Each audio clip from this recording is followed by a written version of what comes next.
Hello student, केम छो? मजामा? साईराम। હવે 12મા ધોરણની અંદર ચેપ્ટર નંબર 10 માં આપણે લાસ્ટ એક સંદર્ભ લીધો હતો અને કોમ્પિટિટિવ એક્ઝામ જેડબલઈ અને નીટ માટેનો પણ પોઈન્ટ હતો પ્રકાશ ક્રિયાશીલ સમઘટકતા કિરાલ કાર્બન, જે હવે આગળના ટોપિકની અંદર આપણે ખૂબ જ ઉપયોગી થશે। તો છેલ્લે ટેક્સ્ટબુક મુજબ છે આપણે હેલો આલ્કેન હેલો એરિન સંયોજનના ભૌતિક ગુણધર્મોની ચર્ચા કરી, જે પણ 2 માર્કમાં તેમજ એમસીક્યુ માટે ઉપયોગી છે। તો આગળનું એ ફરી પાછું રિવાઇઝ કરી લેજો।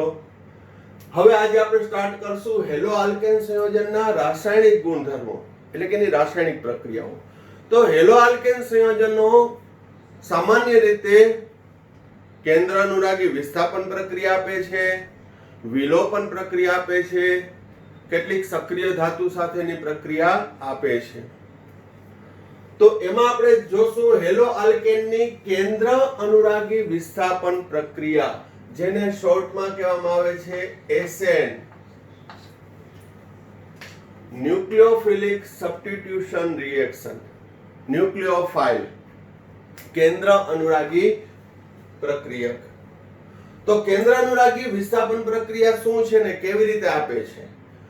તો કે હેલો આલ્કેનનું સામાન્ય સૂત્ર દર્શાવું તો CX છે, જેમાં હેલોજનની વિદ્યુત ઋણતા વધુ હોવાથી એના ઉપર આંશિક ઋણ વીજભાર અને કાર્બન ઉપર આંશિક ધન વીજભાર ઉદ્ભવે। એનો મતલબ કે બંધમાંનું ઇલેક્ટ્રોન છે એ હેલોજન તરફ આકર્ષાયેલો હોવાથી કાર્બન પાસે આમ જોઈએ તો 2 ને 2 4 ને 2 6 જ ઇલેક્ટ્રોન છે। તો એ ઇલેક્ટ્રોનની ઉણપ ધરાવતું કેન્દ્ર થયું, ઇલેક્ટ્રોન ઉણપ કેન્દ્ર। અષ્ટક પૂરું છે 2 4 6 ને 8, પરંતુ અહીં CX બંધ ધ્રુવીય હોવાથી બંધમાંનું ઇલેક્ટ્રોન યુગ્મ છે કેના તરફ ખેંચાયેલું છે? હેલોજન તરફ। તો આ કાર્બન છે એ ઇલેક્ટ્રોનની ઉણપ ધરાવે છે। હવે જો કોઈ પણ ન્યુક્લિયોફાઇલ, એને NU ન્યુક્લિયોફાઇલ કેન્દ્ર અનુરાગી પ્રક્રિયક લુઈસ બેઝ, કેટલા નામ થાય? લુઈસ બેઝ, ઇલેક્ટ્રોન ધનિક, ઇલેક્ટ્રોન રીચ, આ ઇલેક્ટ્રોન ડેફિશિયન્સ કહેવાય, આ ઇલેક્ટ્રોન ધનિક કહેવાય, આ ઇલેક્ટ્રોનની ઉણપ ધરાવતું છે। તો તેની હાજરીમાં એની પાસે અબનકારક ઇલેક્ટ્રોન યુગ્મ હોય, એ પ્રક્રિયા દરમિયાન એ કાર્બનને ઇલેક્ટ્રોન યુગ્મનું પ્રદાન કરીને ભાગીદારીનો બંધ બનાવે અને CNU નવી નિપજ મળે અને X-1 દૂર થાય છે, એટલે કે હેલોજન છે એ દૂર થાય। તો અહીં હેલો આલ્કેનની જ્યારે કેન્દ્ર અનુરાગી પ્રક્રિયા અથવા ન્યુક્લિયોફાઇલની હાજરીમાં પ્રક્રિયા કરવામાં આવે તો ન્યુક્લિયોફાઇલ ઇલેક્ટ્રોન ઉણપ ધરાવતા કાર્બનને ઇલેક્ટ્રોન યુગ્મનું પ્રદાન કરી અને નિપજ આપે છે ને હેલોજન દૂર કરે છે। તો અહીં વિસ્થાપન એટલે પરમાણુ કે પરમાણુ સમૂહ દૂર થઈ, પરમાણુ કે પરમાણુ સમૂહ દૂર થઈ તેના સ્થાને નવો પરમાણુ કે પરમાણુ સમૂહ દાખલ થવાની પ્રક્રિયાને વિસ્થાપન પ્રક્રિયા કહેવાય। પરંતુ અહીં દાખલ થતો નવો સમૂહ ન્યુક્લિયોફાઇલ કેન્દ્ર અનુરાગી પ્રક્રિયક હોવાથી આવી પ્રક્રિયાને કેવી કહેવાય? કેન્દ્ર અનુરાગી વિસ્થાપન, વિસ્થાપન ખરી પણ કેવી? કેન્દ્ર અનુરાગી વિસ્થાપન પ્રક્રિયા કહે છે। હવે કેટલાક ઉદાહરણ જોઈએ। દાખલા તરીકે RH ની NaOH સાથે પ્રક્રિયા કરવામાં આવે તો NaOH માં Na+ અને OH- ન્યુક્લિયોફાઇલ ભાગ આ છે, તો હેલોજન દૂર થાય, OH દાખલ થાય, ROH વત્તા NaX, તો આલ્કોહોલ નિપજ મળે। કઈ નિપજ મળે? આલ્કોહોલ। ધારો કે RH ની એમોનિયા સાથે, પણ એમોનિયાને હું આમ લખું છું NH2- H+, તો NH2 માઈનસ એમિનો સમૂહ ન્યુક્લિયોફાઇલ તરીકે વર્તે Nu-1 અહીંથી X HX તો એમાઇન સંયોજન બને. એમાં શું બનશે? એમાઇન સંયોજન. RH ની RCO Ag+ સિલ્વર કાર્બોક્સિલેટ, તો એમાં આ ન્યુક્લિયોફાઇલ પાર્ટ થયો, આ માઈનસ, આ પ્લસ, ન્યુક્લિયોફાઇલ R સાથે જોડાય, X થી આની સાથે જોડાય અને શું બનાવે? RCOR એસ્ટર બનશે વત્તા AgX. તો નિપજ મળ્યા. બધી પ્રક્રિયા છે કેવી કહેવાય? કેન્દ્ર અનુરાગી વિસ્થાપન પ્રક્રિયા, જેમાં પ્રક્રિયકમાંનો એક ભાગ છે ન્યુક્લિયોફાઇલ હશે. જેમ કે NaOH માં OH H2O લઉં તો OH માઈનસ ન્યુક્લિયોફાઇલ, એમોનિયા લઉં તો એમાં NH2 ન્યુક્લિયોફાઇલ, જેમાં આ ઓક્સિજન પ્રદાન કરશે, અહીંયા નાઇટ્રોજન ઇલેક્ટ્રોન યુગ્મનું પ્રદાન કરશે. લિથિયમ એલ્યુમિનિયમ હાઇડ્રાઇડ લઉં તો એમાં H-1 હાઇડ્રાઇડ આયન, આ હાઇડ્રોજન નથી, હાઇડ્રાઇડ. આ શું છે? હાઇડ્રાઇડ. એવી રીતે સોડિયમ આલ્કોક્સાઇડ લઉં તો સોડિયમ આલ્કોક્સાઇડમાં RO આલ્કોક્સાઇડ એ ન્યુક્લિયોફાઇલ તરીકે વર્તે. પ્રક્રિયક કયો છે? Sodium alkoxide. સિલ્વર કાર્બોક્સિલેટ, તો એમાં કાર્બોક્સિલેટ કેના તરીકે વર્તે છે? તો કે ન્યુક્લિયોફાઇલ તરીકે. પરંતુ આ બધા ન્યુક્લિયોફાઇલમાં ફક્ત એક જ પરમાણુ છે એ ઇલેક્ટ્રોન યુગ્મ આપવાની ક્ષમતા ધરાવે. જેમ કે OH માં આ ઓક્સિજન, NH2 માં N, આમાં તો એક જ છે પરમાણુ. RO માં ઓક્સિજન, RCO માઈનસ માં ઓક્સિજન. તો આ બધા કેવા થશે? ન્યુક્લિયોફાઇલ. ન્યુક્લિયોફાઇલ કેવા હોય? તો ફરી યાદ અપાઈ દો, 11મા ધોરણમાં ભણ્યા હતા કે ન્યુક્લિયોફાઇલ અથવા કેન્દ્ર અનુરાગી પ્રક્રિયક ઋણ વીજભાર ધરાવતા અને અબનકારક ઇલેક્ટ્રોન યુગ્મ ધરાવતા આયનો હોય અથવા તો અબનકારક ઇલેક્ટ્રોન યુગ્મ ધરાવતા તટસ્થ અણુ હોય, એ ન્યુક્લિયોફાઇલ કહેવાય. તો અહીં ન્યુક્લિયોફાઇલમાંનો એક જ પરમાણુ છે એ ઇલેક્ટ્રોન યુગ્મનું પ્રદાન કરી શકે, જે કોષ્ટકમાં આપ્યું છે. પણ હવે પછીના નેક્સ્ટ આ કન્ટિન્યુ ટોપિક છે, આની અંદર આપણે જોશું કે કેટલાક ન્યુક્લિયોફાઇલ છે એમાં બે કેન્દ્ર આવેલા હોય કે જે બંને ઇલેક્ટ્રોન યુગ્મનું પ્રદાન કરી શકે. પણ એ પહેલા અહીંયા જોઈ લ્યો, કેન્દ્ર અનુરાગી વિસ્થાપન પ્રક્રિયા કેને કહેવાય? તો કે ન્યુક્લિયોફાઇલ દાખલ થાય અને ત્યાંથી હેલોજન દૂર થાય એટલે એને કહેવાય કેન્દ્ર અનુરાગી વિસ્થાપન પ્રક્રિયા, ન્યુક્લિયોફિલિક સબસ્ટિટ્યુશન રિએક્શન. બરોબર? હવે લાસ્ટ ટોપિક ની અંદર જે આપણે પ્રક્રિયક જોયા એમાં ન્યુક્લિયોફાઇલમાં એક જ કેન્દ્ર હતું, એટલે એક પરમાણુ સમૂહ હોય, OH હોય, તો એમાંથી ઓક્સિજન જ ઇલેક્ટ્રોન યુગ્મનું પ્રદાન કરતું હતું. પરંતુ મોસ્ટ આઈએમપી ફોર MCQ કે બે કેન્દ્ર અનુરાગી કેન્દ્ર ધરાવતા પ્રક્રિયક એવા પ્રક્રિયક છે જેમાં બે કે તેથી વધુ પરમાણુ છે ઇલેક્ટ્રોન યુગ્મનું પ્રદાન કરે. અહીં ઉભયગુણી, એને કેવા કહેવાય? ઉભયગુણી કેન્દ્ર અનુરાગી પ્રક્રિયા ક્યાં છે? તો સાયનાઇડ અને નાઇટ્રેટ, Cn-1 અને NO2-1. બરાબર ધ્યાન રાખજો. જો સાયનાઇડમાં કાર્બન ઇલેક્ટ્રોન યુગ્મ પ્રદાન કરે તો એને સાયનાઇડ કહેવાય. એને શું કહેવાય? સાયનાઇડ સંયોજન. એને કેવું કહેવાય? સાયનાઇડ. જેમ કે જોજો, RX વત્તા Cn. કારણ શું? તો કે અહીં સાયનાઇડમાં કાર્બન અને નાઇટ્રોજન બંને પાસે અબનકારક ઇલેક્ટ્રોન યુગ્મ હોય, તો એ બંને ઇલેક્ટ્રોન યુગ્મ આપી શકે. પણ અહીં સાયનાઇડમાં કાર્બન આપશે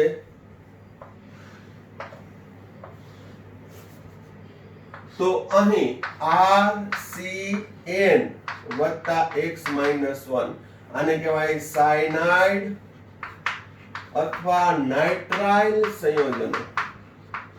આને કેવું કહેવાય? સાયનાઇડ અથવા નાઇટ્રાઇલ સંયોજનો. જેમ કે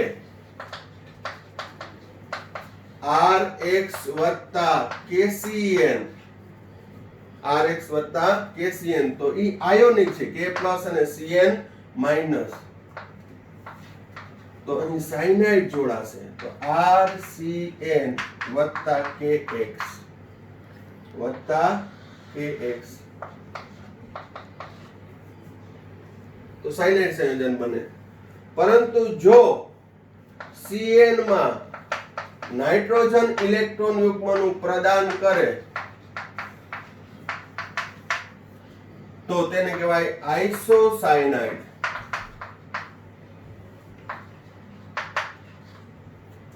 carbyl amine.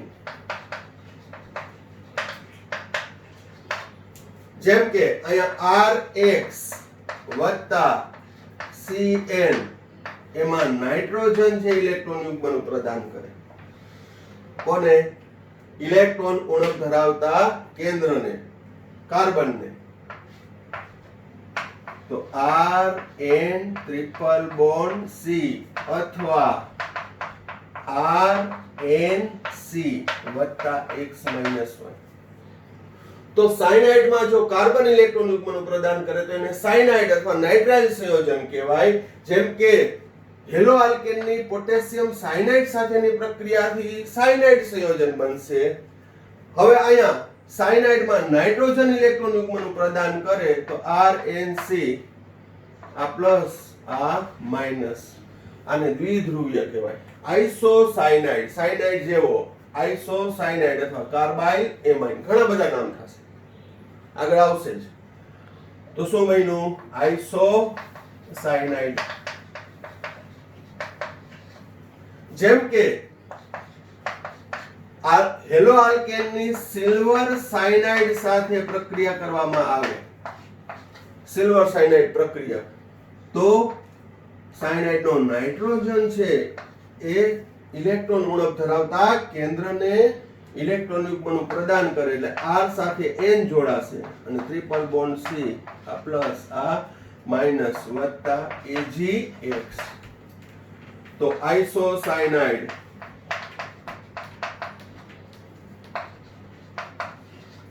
Alkyl, carbylamine.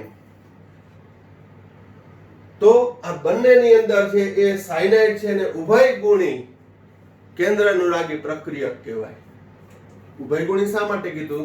તો કે ભાઈ સાયનાઇડમાં કાર્બન ઇલેક્ટ્રોન યુગ્મનું પ્રદાન કરવાની ક્ષમતા ધરાવે અને નાઇટ્રોજન પણ.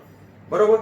તો હવે MCQ ની અંદર પૂછાય કે પોટેશિયમ સાયનાઇડ વાપરો તો CN મળે અને સિલ્વર સાયનાઇડ વાપરો તો NC મળે. એવું કેમ?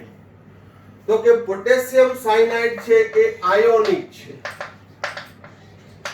ઈ કેવો છે? આયોનિક. એટલે એમાં શું છૂટું પડશે? K પ્લસ અને CN -1 કે જેમાં કાર્બન ઇલેક્ટ્રોન યુગ્મનું પ્રદાન કરે છે, આયન સ્વરૂપે છે એટલે. અને વધુમાં CC બંધ એ CN બંધ કરતા વધુ મજબૂત છે. આ બે કારણ. એક તો પોટેશિયમ સાયનાઇડ આયોનિક છે, આયોનિક હોવાથી છે કાર્બનની ઇલેક્ટ્રોન પ્રદાન કરવાની વૃત્તિ નાઇટ્રોજન કરતા વધી જશે. બરોબર? અને વધુમાં CC બંધ છે CN બંધ કરતા વધુ મજબૂત છે. તો એવું સિલ્વર સાયનાઇડ વાપર્યું તો એમાં કેમ ના જોવા મળ્યું? બરાબર ધ્યાન રાખજો. સિલ્વર સાયનાઇડ વાપર્યું તો એમાં કેમ CC બંધ ના બન્યો? તો કે AgCN વાપરો તો AgCN માં Ag અને CN વચ્ચે સહસંયોજક બંધ છે. કેવો બંધ છે? સહસંયોજક બંધ છે.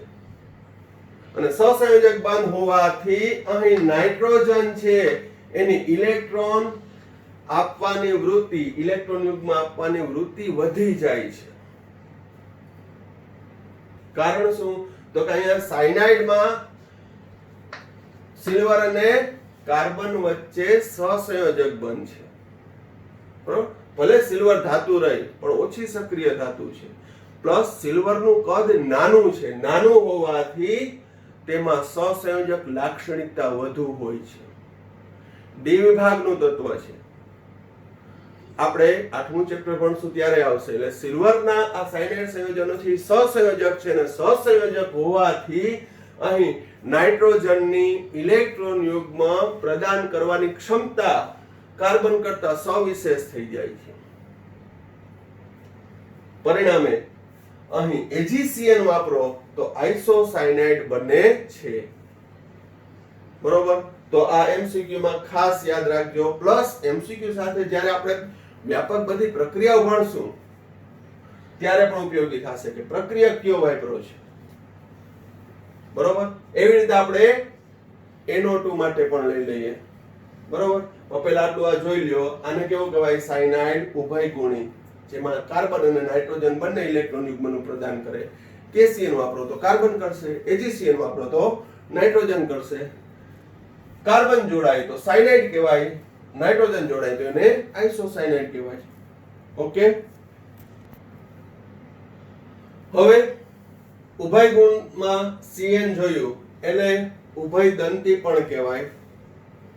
હવે NO2 -1 તો NO2 -1 માં નાઇટ્રોજન જો ઇલેક્ટ્રોન યુગ્મનું પ્રદાન કરે તો એને નાઇટ્રો કહેવાય, અને NO2 માનું ઓક્સિજન ઇલેક્ટ્રોન યુગ્મનું પ્રદાન કરે તો એને નાઇટ્રાઇટ કહેવાય. NO2 તો નાઇટ્રો, O તો નાઇટ્રાઇટ.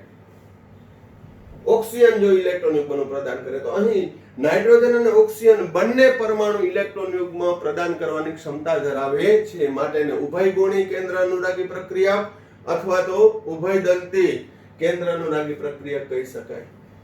જેમ કે RH નાઇટ્રોજન ઇલેક્ટ્રોન યુગ્મનું પ્રદાન કરે તો નાઇટ્રો આલ્કેન બનશે, નિપજ. જેમ કે સિલ્વર નાઇટ્રાઇટ, એમાં સિલ્વર નાઇટ્રોજન વચ્ચે સહસંયોજક બનશે તો ઇલેક્ટ્રોન યુગ્મનું પ્રદાન કોણ કરશે? નાઇટ્રોજન. તો બનશે નાઇટ્રો આલ્કેન, એટલે કે આલ્કાઇલ સાથે નાઇટ્રોજન જોડાયેલો છે તો નાઇટ્રો આલ્કેન. પરંતુ O નો ઓક્સિજન જોડાયેલો હોય, ON double bond O, oxygen electron યુગ્મનું પ્રદાન કરે તો એને કહેવાય આલ્કાઇલ નાઇટ્રાઇટ. જેમ કે પોટેશિયમ નાઇટ્રાઇટ તમે વાપરો, પોટેશિયમ નાઇટ્રાઇટ આયોનિક છે, K+ અને ONO માઈનસ, O પર કેવો છે? માઈનસ. E ઇલેક્ટ્રોન યુગ્મનું પ્રદાન કરે તો RON ડબલ બોન્ડ O, એટલે કે શું બનશે? Alkyl nitrite. તો આ પણ MCQ માટે જો સિલ્વર નાઇટ્રાઇટ વાપરો તો નાઇટ્રો સંયોજન બનશે, પરંતુ પોટેશિયમ નાઇટ્રાઇટ વાપરો તો નાઇટ્રાઇટ બનશે. અથવા તો સિલ્વર નાઇટ્રાઇટ વાપરો, સિલ્વર નાઇટ્રાઇટ, તો આલ્કાઇલ સમૂહ સાથે નાઇટ્રોજન જોડાશે, અને પોટેશિયમ નાઇટ્રાઇટ વાપરો તો આલ્કાઇલ સમૂહ સાથે ઓક્સિજન જોડાશે. સાયનાઇડમાં શું કીધું હતું? KCN વાપરો તો આલ્કાઇલ સાથે કાર્બન જોડાશે, AgCN વાપરો તો આલ્કાઇલ સાથે નાઇટ્રોજન જોડાશે, અને જે જોડાય એ ઇલેક્ટ્રોન યુગ્મનું પ્રદાન કરે, એટલે એ થયું ન્યુક્લિયોફાઇલ સેન્ટર કેન્દ્ર અનુરાગી પ્રક્રિયા. તો સાયનાઇડ અને નાઇટ્રોજનમાં બંને છે, માટે એને કેવું કહેવાય? ઉભયગુણી અથવા ઉભયદંતી કેન્દ્ર અનુરાગી પ્રક્રિયકો થયા. બરોબર? અને બોર્ડ લેવલની એક્ઝામમાં આ પોઈન્ટમાંથી MCQ પૂછાઈ ગયેલો છે, અને કોમ્પિટિટિવ લેવલમાં પણ પૂછાઈ શકે. એટલે કાળજીપૂર્વક તમારી ટેક્સ્ટ બુકમાં ટેબલ પણ આપ્યું છે, એના આધારે અહીં મેં પણ છે અલગથી મુદ્દાસર છે એ દરેક પોઈન્ટથી કર્યું છે, એને ખાસ યાદ રાખવાનું છે. અને એનું કારણ પણ છે કે જો KCN વાપરો તો સાયનાઇડ બને, અને AgCN વાપરો તો આઇસોસાયનાઇડ શા માટે બને છે? 2 માર્કનું બોર્ડમાં કારણ પણ પૂછાઈ શકે, તો એ પણ તૈયાર કરી લેજો. જે પણ કોયડા સ્વરૂપે ટેક્સ્ટ બુકમાં આપ્યું છે, જે મેં ઓલરેડી આ પોઈન્ટમાં સમજાવી દીધું છે. ઓકે? હવે કેન્દ્ર અનુરાગી વિસ્થાપન પ્રક્રિયા આપણે જોઈએ. હવે કેન્દ્રાનુરાગી વિસ્થાપન પ્રક્રિયાના બે પ્રકાર છે. એક દ્વિઆણ્વીય કેન્દ્રાનુરાગી વિસ્થાપન પ્રક્રિયા અને બીજું એક આણ્વીય કેન્દ્ર અનુરાગી વિસ્થાપન પ્રક્રિયા. આ બે પ્રકાર જે મેં કીધા એ મોસ્ટ આઈએમપી છે. આમાંથી બોર્ડ લેવલની અંદર, ગુસ્સેટ લેવલમાં, કોમ્પિટિટિવ એક્ઝામ લેવલની અંદર ક્વેશ્ચન હોય જ. ખૂબ જ અગત્યના છે, મોસ્ટ આઈએમપી.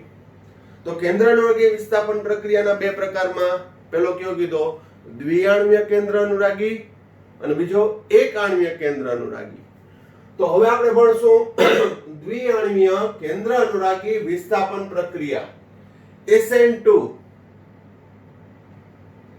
સવિસ્તાર સમજાવો. SN2 રિએક્શન અને SN1 રિએક્શન. SN એટલે ન્યુક્લિયોફિલિક સબસ્ટિટ્યુશન, પણ 2 એટલે કે દ્વિઆણ્વીય છે. આ SN1 SN2 બંને પૂરી કરું પછી એની અંદરથી તફાવતની રીતે પણ પૂછાય છે. બંનેના પ્રકાર સવિસ્તાર જોજો, મિક્સ ના થઈ જાય, બંને ટોટલી વ્યસ્ત છે. એટલે 1 by 1 આપણે પ્રક્રિયા જોશું.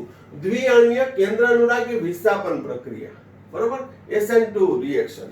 હવે જોજો, ક્લોરો આલ્કેનની અથવા તો સ્પેસિફિક ઉદાહરણ લઈ લઉં કે ક્લોરોમિથેનની હાઇડ્રોક્સાઇડ આયન સાથેની કેન્દ્ર અનુરાગી વિસ્થાપન પ્રક્રિયા છે એ દ્વિતીય ક્રમની છે.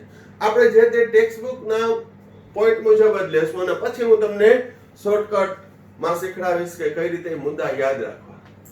પણ થિયરીમાં 3 કે 4 માર્કમાં પૂછ્યું હોય તો આપણે ટુ ધી પોઈન્ટ લખવું પડે, બરોબર? એ દ્વિતીય ક્રમની છે. રાસાયણિક ગતિકી અનુસાર એ વેગ બંનેની સાંદ્રતા પર આધાર રાખે છે. તો પહેલા ખાલી આટલો પોઈન્ટ જ સમજીએ આપણે. મિથાઇલ ક્લોરાઇડ વત્તા હાઇડ્રોક્સાઇડ એટલે OH-1. તો હમણાં જ મેં તમને સમજાવ્યું હતું, ક્લોરીન છે એના પર આંશિક ઋણ, કાર્બન ઉપર આંશિક ધન. OH આ કાર્બન ઇલેક્ટ્રોનની ઉણપ ધરાવે, આ તો ન્યુક્લિયોફાઇલ છે, ઇલેક્ટ્રોન ધનિક છે. પ્રક્રિયા કરવામાં આવે તો OH છે એના ઉપર એટેક કરશે અને ત્યાં દાખલ થાય એટલે CH3OH જોડી દેવાનું, Cl-1 બધું જવા દે. નિપજ બની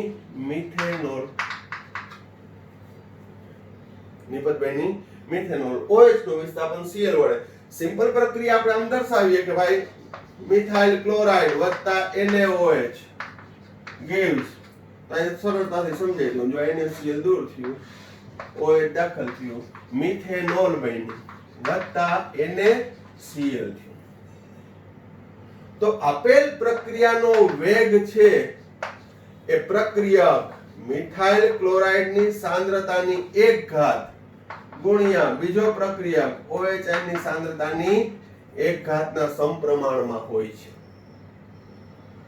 ચેપ્ટર નંબર 4 12મા ધોરણની અંદર જે આપણે ભણવાનું બાકી છે એમાં આવશે કે રાસાયણિક પ્રક્રિયાનો વેગ એ પ્રક્રિયકની સાંદ્રતાની યોગ્ય ઘાતના સમપ્રમાણમાં છે. હવે યોગ્ય ઘાત અહીં ના લખું, અહીંયા A ને B લખી નાખું.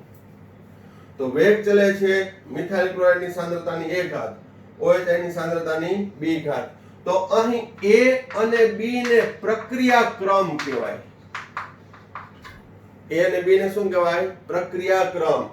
આ પ્રક્રિયક મિથાઇલ ક્લોરાઇડની સાપેક્ષે પ્રક્રિયા ક્રમ, આ OH ની સાપેક્ષે પ્રક્રિયા ક્રમ, અને બેનો સરવાળો એને કુલ પ્રક્રિયા ક્રમ કહેવાય. એને શું કહેવામાં આવે છે? કુલ પ્રક્રિયા ક્રમ, રિએક્શન ઓર્ડર, જે આપણે ચોથા ચેપ્ટરમાં ઓલરેડી ભણશું. પણ છતાં અહીંયા આપણે 10મું ચેપ્ટર ચાલે છે તો એમાં જે પોઈન્ટ આવ્યો એમાં વધુ ક્લિયર કરવાનો પ્રયત્ન કરું. તો શું થશે? વેગ બરાબર કે મિથાઇલ ક્લોરાઇડ ની સાંદ્રતાની 1 ઘાત OH ની સાંદ્રતાની 1 B ઘાત. હવે શું કરે તો કે પ્રયોગ કરી જોજો. OH ની સાંદ્રતા અચળ રાખું છું. OH ની સાંદ્રતા કેવી રાખું છું? અચળ. મિથાઇલ ક્લોરાઇડ ની સાંદ્રતા મિથાઇલ ક્લોરાઇડની સાંદ્રતા હું બમણી કરું, મિથાઇલ ક્લોરાઇડની સાંદ્રતા કેટલી કરું? બમણી, તો વેગ બમણો થાય છે. મિથાઇલ ક્લોરાઇડની સાંદ્રતા 3 ગણી કરું તો વેગ 3 ગણો થાય. મિથાઇલ ક્લોરાઇડની સાંદ્રતા 5 ગણી કરું તો વેગ 5 ગણો થાય છે. આને અચળ રાખું છું, બરોબર? તો એ ક્યારે થાય? આ 3 ગણી કરું તો વેગ 3 થશે, આ 5 કરું તો આ 5 થશે. તો એક ઘાત કેટલી હોય? તો બધાય સમજી શકે એક ઘાત કેટલી હોય? 1. હા, એમ કીધું હોય કે વેગ બરાબર કે મિથાઇલ ક્લોરાઇડની સાંદ્રતાની a ઘાત. હવે હું અહીંયા સાંદ્રતા બમણી કરું, વેગ 4 થાય તો 4 ક્યારે થાય? તો કે a બરાબર 2 હોય તો 2 ઘાત લખું. પણ એવું તો મેં કીધું નથી, પ્રેક્ટિકલ કર્યો અને મિથાઇલ ક્લોરાઇડની સાંદ્રતા બમણી કરતા વેગ બમણો થયો, 3 ગણી કરતા વેગ 3 ગણો થયો, 4 ગણી કરતા 4 ગણો થયો. તો a ઘાત કેટલી હોય? 1. હવે OH ની સાંદ્રતા હું બમણી કરું તો વેગ, હવે આની સાંદ્રતા અચળ રાખું. OH ની સાંદ્રતા બમણી કરું તો વેગ બમણો થયો, OH ની સાંદ્રતા 3 ગણી કરું તો વેગ 3 ગણો થયો, OH ની સાંદ્રતા 10 ગણી કરું તો વેગ 10 ગણો થયો. તો અહીંયા પણ B કેટલી હોય? 1 ઘાત. તો મિથાઇલ ક્લોરાઇડની સાપેક્ષે પ્રક્રિયા ક્રમ 1 થયો, OH ની સાંદ્રતાની સાપેક્ષે પ્રક્રિયા ક્રમ 1 થયો અને કુલ પ્રક્રિયા ક્રમ એટલે બેનો સરવાળો 1 + 1 એટલે 2. તો એ દ્વિતીય ક્રમની પ્રક્રિયા કહેવાય. એ પ્રક્રિયા કેવી કહેવાય? દ્વિતીય ક્રમની. કારણ શું? તો કે મિથાઇલ ક્લોરાઇડની સાપેક્ષે પ્રથમ ક્રમની થઈ, OH ની સાપેક્ષે પ્રથમ ક્રમની થઈ. કુલ પ્રક્રિયા ક્રમ દ્વિતીય ક્રમ છે, 2 છે. વધુમાં બીજા અર્થમાં કહીએ તો અહીં પ્રક્રિયાનો વેગ બંને પ્રક્રિયકોની સાંદ્રતાના સમપ્રમાણમાં છે. એટલે કે પ્રક્રિયાનો વેગ બંને પ્રક્રિયાની સાંદ્રતા ઉપર આધાર રાખે છે. આ પોઈન્ટ હું ભણાવું ને એટલે ઘણાને એવો પ્રશ્ન થયો હોય કે તો આધાર રાખે જ ને, પ્રક્રિયામાં ભાગ લે તો આધાર રાખે છે. ના, એવું નથી. આગળ આવશે પ્રક્રિયા કે જેમાં પ્રક્રિયકની સાંદ્રતામાં ફેરફાર કરો તો વેગમાં કઈ ફેરફાર ના થાય, બરોબર? એવું જરૂરી નથી કે આ બંને પ્રક્રિયક છે તો બંનેની સાંદ્રતા ઉપર આધાર રાખે. ઘણી પ્રક્રિયા એવી આવશે કે સાંદ્રતા ગમે તેટલી કરો વેગમાં કઈ ફેર પડશે નહીં. ઘણી પ્રક્રિયકની સાંદ્રતા એવી હશે કે બમણી કરતા વેગ 4 ગણો થશે. એવું બધું આવશે. એટલે અહીં બંને પ્રક્રિયકોની સાંદ્રતા ઉપર આધાર રાખતો હોવાથી એને કેવી કહેવાય? બંને અણુની સાંદ્રતા ઉપર આધાર રાખે માટે એને કહેવાય દ્વિઆણ્વીય કેન્દ્રાનુરાગી વિસ્થાપન પ્રક્રિયા, SN2 રિએક્શન. એને શું કહેવામાં આવે છે? SN2 reaction.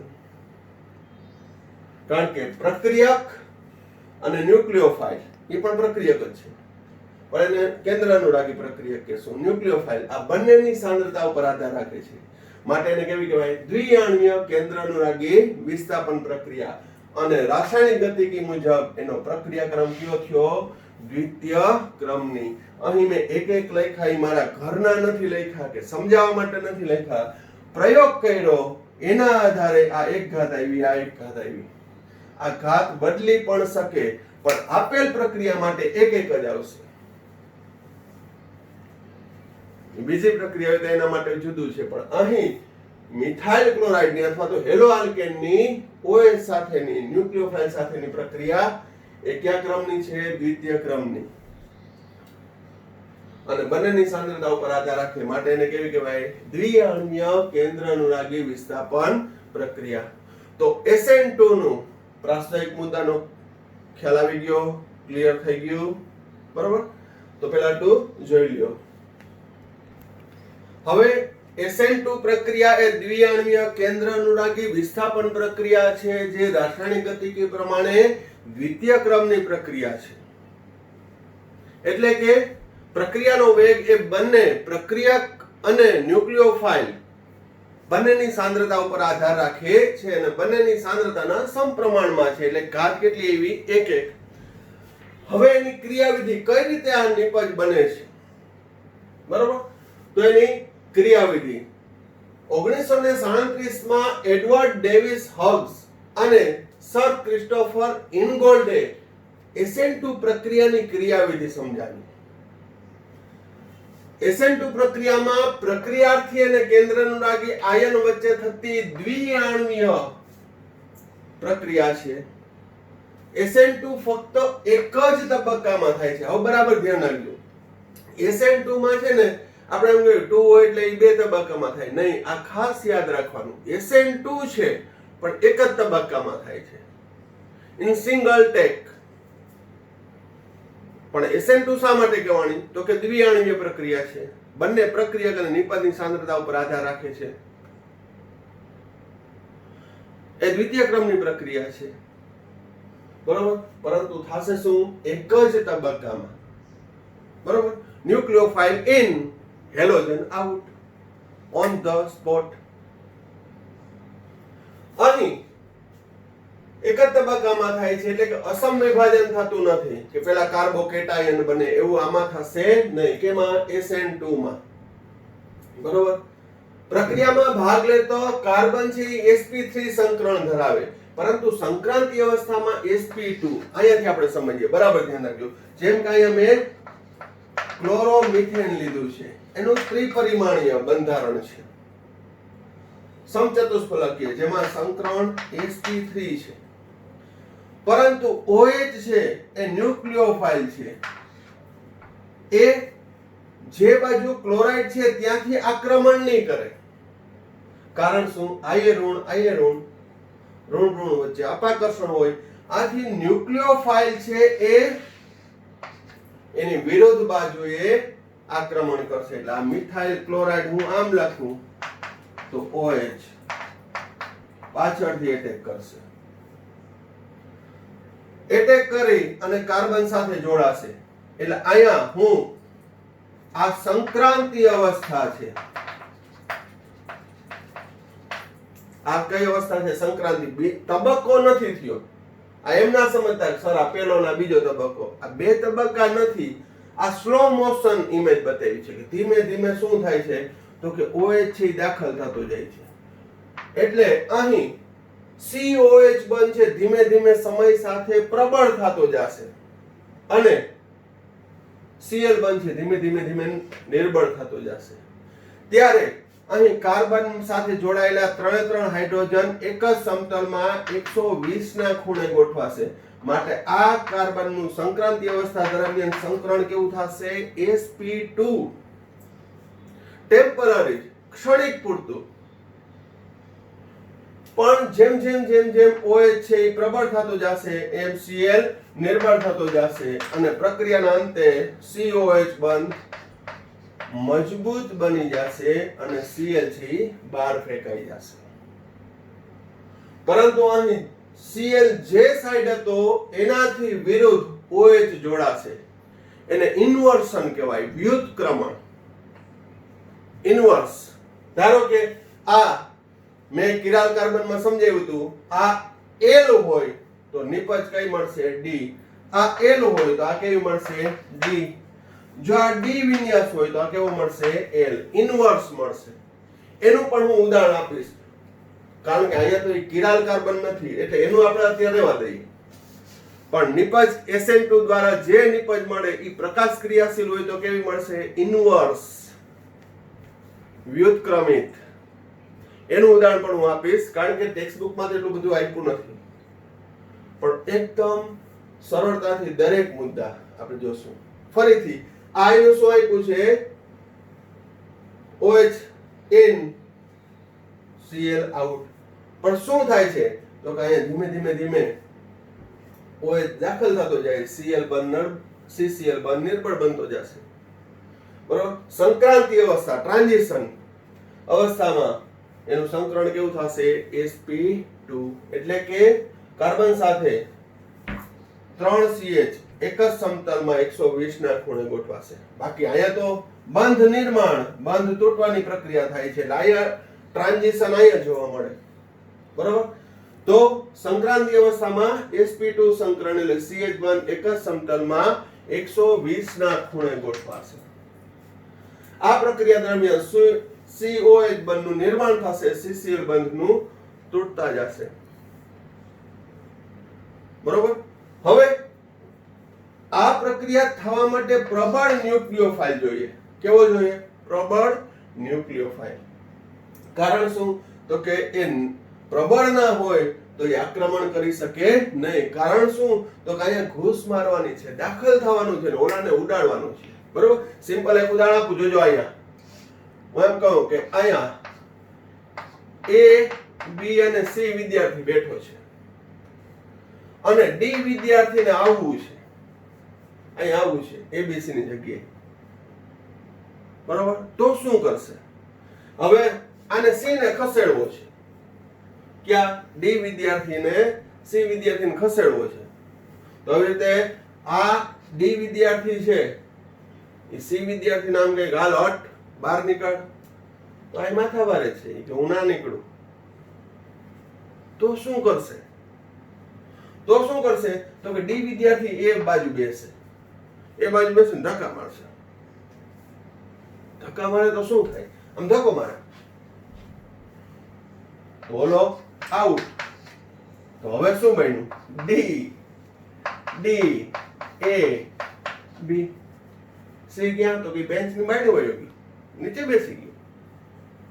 કારણ કે આ D છે સ્ટ્રોંગ હતો, ધક્કો મારતો હતો, ડાયરેક્ટ તો લડી નતો શકતો, ધક્કા મારવાનું ચાલુ કર્યું. બસ આ ધક્કા મારવાની પ્રક્રિયા એટલે SN2, બીજું કાંઈ નથી. OH વિરુદ્ધ દિશામાંથી આક્રમણ કરે છે કાર્બોકેટાઇન ને ગ્લેમ, મારા ઇલેક્ટ્રોન રાખ, મોજ કર, ચિંતા ના કર, ભલે Cl એના ઇલેક્ટ્રોન લેવા હોય તો લઈ જાય. આ રીતે છે OH દાખલ થાય છે, ક્લોરીન દૂર થાય છે. તો અહીં મિથાઇલ ક્લોરાઇડની સાંદ્રતા ઉપરાંત OH ની સાંદ્રતા પણ આધાર રાખે છે કે જેથી પ્રક્રિયા શક્ય બને. અગેન એક વાત કહું છું કે અહીં મેં ભલે સંક્રાંતિ અવસ્થા બતાવી પણ તબક્કો નથી, સ્ટેપ નથી. બરોબર. અહીં મેં તમને સમજાવ્યું કે OH attack gives methanol plus Cl, વાર્તા પૂરી. પણ આ પ્રક્રિયા કેમ થઈ, એની ક્રિયાવિધિ, મેકેનિઝમ આ સ્લો મોશનમાં દર્શાવ્યું કે ધીમે ધીમે OH દાખલ થતો જાય છે અને Cl દૂર થતો જાય છે. એને સિંગલ સ્ટેપ જ કહેવાય, સિંગલ ટેક જ કહેવાય.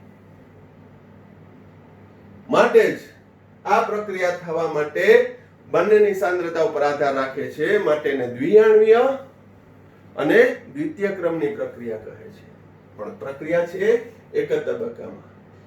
અહીં અસમ વિભાજન થતું ન હોવાથી આમાં મારે કોઈ યોગ્ય ધ્રુવીય કે અધ્રુવીય દ્રાવક ગમે તે હોય એ પ્રક્રિયા થશે જ. બરોબર. તો આ રીતે છે SN2 પ્રક્રિયા થાય છે. તો SN2 પ્રક્રિયાના શોર્ટમાં મુદ્દા શું આપણે ઝડપથી પહેલા જોઈ જઈએ. શું છે SN2? એટલે દ્વિઆણ્વીય કેન્દ્રાનુરાગી વિસ્થાપન પ્રક્રિયા. રાસાયણિક રીતે કયા ક્રમની પ્રક્રિયા છે? તો કે દ્વિતીય ક્રમની પ્રક્રિયા છે. આ પ્રક્રિયામાં પ્રક્રિયકની સાંદ્રતા અને ન્યુક્લિયોફાઇલ એટલે કે કેન્દ્રાનુરાગી પ્રક્રિયક બંનેની સાંદ્રતા ઉપર આધાર રાખે છે. ફક્ત એક જ તબક્કામાં થાય છે. સંક્રાંતિ અવસ્થા દરમિયાન હેલો આલ્કેનમાં કાર્બનનું સંકરણ sp3 થી બદલાઈને sp2 થાય છે. અહીં ન્યુક્લિયોફાઇલ છે પ્રબળ હોવો જરૂરી છે, યોગ્ય દ્રાવકની જરૂરી છે નહીં. બરોબર. હવે એના એ સિવાયના એક્ઝામ્પલ લઈએ. પહેલા આટલું આ જોઈ લ્યો. હવે SN2 પ્રક્રિયાની અંદર આપણે જોયું કે ઇન્વર્સ નિપજ મળે છે, વિરુદ્ધ નિપજ મળે છે. કઈ રીતે? તો અહીં ઉદાહરણ લઉં 2-bromobutan. 2-bromobutan માં આ કાર્બન છે કિરાલ કાર્બન છે. હવે એનું ફિશર પ્રક્ષેપ મુજબ મેં સૂત્ર દર્શાવ્યું તો AQ થશે. બ્રોમિન કઈ બાજુ છે? ડાબી બાજુ, જમણી બાજુ. જમણી બાજુ હોવાથી કેપિટલ D વિન્યાસ કહેવાશે. Capital D વિન્યાસ. બરોબર. હવે એ D 2-bromobutan છે. D છે સાપેક્ષ વિન્યાસ છે. D પ્લસ ગ્લિસરાલ્ડિહાઇડ ની સાપેક્ષ છે. કે બ્રોમિન કિરાલ કાર્બન સાથે જોડાયેલો સમૂહ ખાસ કરીને કાર્બોહાઈડ્રેટ અને એમિનો એસિડ માટે હતો, પણ આપણે બ્રોમિન માટે લાગુ પાડીએ તો બ્રોમિન ફિશન મુજબ જમણી બાજુ છે તો ડી. તો OH ન્યુક્લિયોફાઇલ SN2 રિએક્શન હોય તો ન્યુક્લિયોફાઇલ OH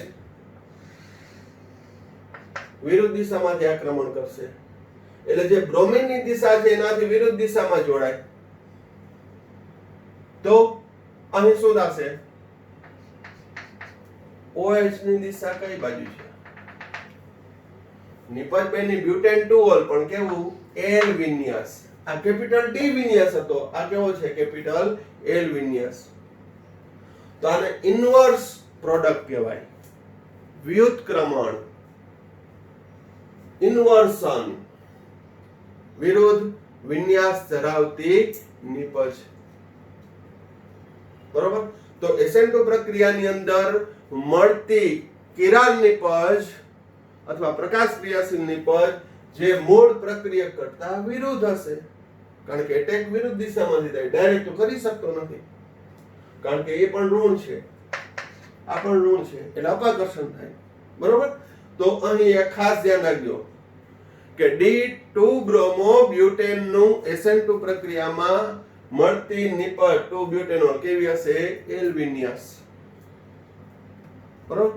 પછી આમાં RS પ્રમાણે પણ કરી શકાય. આ R હશે તો આ S હશે. બરોબર? એ પછી જોઈ લેવાનું. એટલે જ મેં બે લેક્ચર જે કરાવ્યા છે એ બધું આમાં ઉપયોગી થશે. બરોબર? જેને ખબર ના પડી એટલે હું બધું ક્યાં આપ્યું છે ટેક્સ્ટ બુકમાં તો હવે જોઈ લેજો, આ બધું કામ આવશે. બરોબર?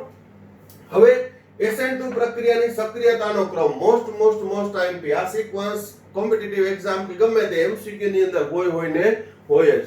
આવા ઘણા બધા સિક્વન્સ હશે પણ આપણે અત્યારે વાત કરીએ છીએ હેલો આલ્કેનની. તો હેલો આલ્કેનમાં methyl chloride, ethyl chloride, isopropyl chloride અથવા તો 2 ક્લોરોપ્રોપેન અને તૃતીયક બ્યુટાઇલ ક્લોરાઇડ અથવા 2 ક્લોરો 2 મિથાઇલ પ્રોપેન. કડોકડ નામ થઈ જવા જોઈએ. આ પ્રાથમિક છે, દ્વિતીયક છે, તૃતીયક છે. તો એનો ક્રમ કયો આપ્યો મેં? Methyl chloride greater than ethyl chloride greater than isopropyl chloride greater than તૃતીયક બ્યુટાઇલ ક્લોરાઇડ. એનો મતલબ કે SN2 પ્રક્રિયા મિથાઇલ ક્લોરાઇડ સાથે સરળતાથી થાય જ્યારે તૃતીયક બ્યુટાઇલ ક્લોરાઇડ સાથે મુશ્કેલ. પ્રાથમિક થી તૃતીયક તરફ જાય તેમ મુશ્કેલ છે. શા માટે? એનું કારણ જોઈએ. તો જો ન્યુક્લિયોફાઇલ એટેક કરે છે તો અહીંયા તો 3 હાઇડ્રોજન જ છે, તો અવકાશીય અવરોધ ઓછો. અવકાશીય અવરોધ કેવો થશે? ઓછો.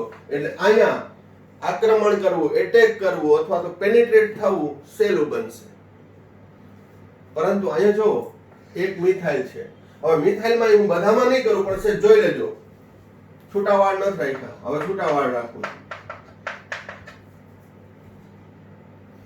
ન્યા ન્યુક્લિયોફાઇલ એટેક કરવા આના કરતા વધારે અવરોધ થશે કારણ કે અહીંયા એક મિથાઇલ છે. હેલોજન ધરાવતા કાર્બન સાથે એક મિથાઇલ જોડાયેલો છે. અહીંયા કેટલા? 2. આમાં પાછું શું હશે? છૂટાવાડ કરો એટલે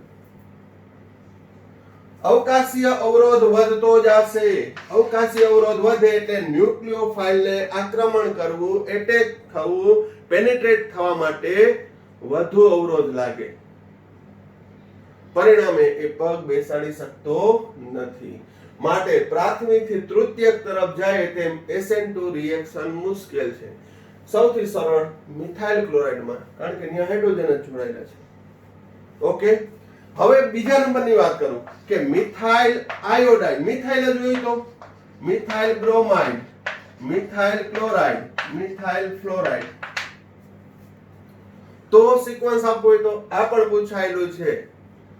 ટેક્સ્ટ બુકમાં આપ્યું નથી આ, પણ પૂછાઈ ગયું છે બોર્ડ એક્ઝામમાં. બરોબર?